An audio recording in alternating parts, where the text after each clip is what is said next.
persiapan dalam media sosial menunjukkan katanya ini adalah rumah Menteri Besar.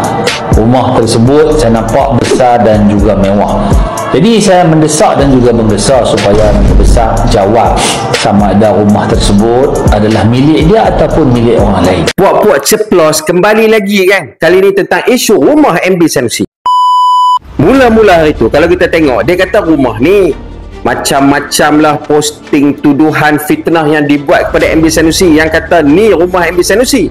Bila kami selidik, rupa-rupanya rumah tu adalah rumah nombor 2 Ketua Bahagian UMNO yang di Kedah ni.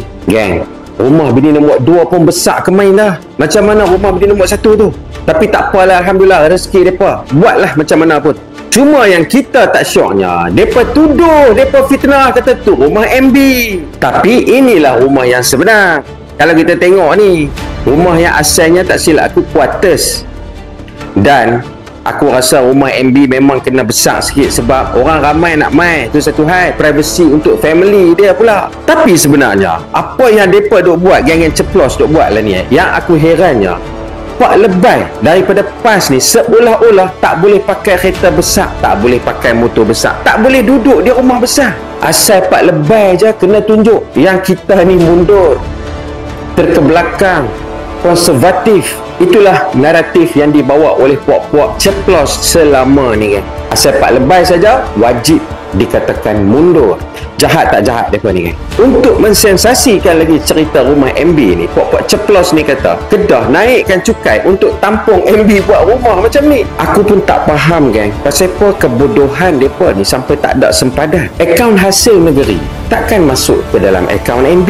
Negeri-negeri lah. MB ada dia punya pendapatan, ada dia punya elang dan gaji. Pasal apa bekas pimpinan AMDAP yang ada di Kedah ni semua bodoh-bodoh lah ni. Aku nak cabak puak-puak AMDAP ni yang di Kedah ni. Hampa pergi tunjuk sat rumah MB Kedah yang sebelum MB Sanusi. Rumah Mak Lena, rumah Dad Khalid, rumah ketua-ketua bahagian hampa weh yang di Kedah ni besar mana? Tak payah jadi MB pun. Dalam AMDAP, asalkan jadi ketua bahagian pun dah boleh buat rumah macam istana. Macamlah kami rakyat Kedah tak tahu.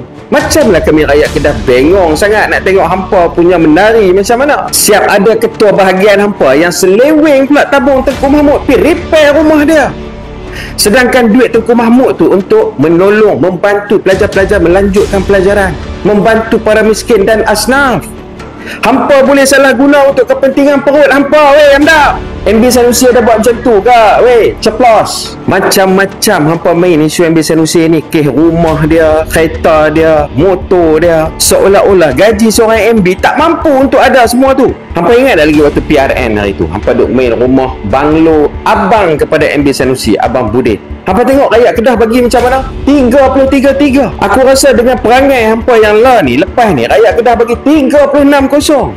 InsyaAllah, amin. Sampai macam tu punya tak ada isu di Kedah ni. Sampai rumah pun jadilah jadi model politik.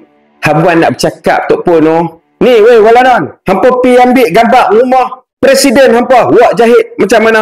Rumah Anwar macam mana? Besar mana rumah mereka? Hampa abak mai kat aku. Hampa tunjuk mai kat aku nanti. Patutnya ulaslah sikit pasal rasuah Setpol PMX, rasuah Setpol Kementerian Kewangan PMX, rasuah Albert T.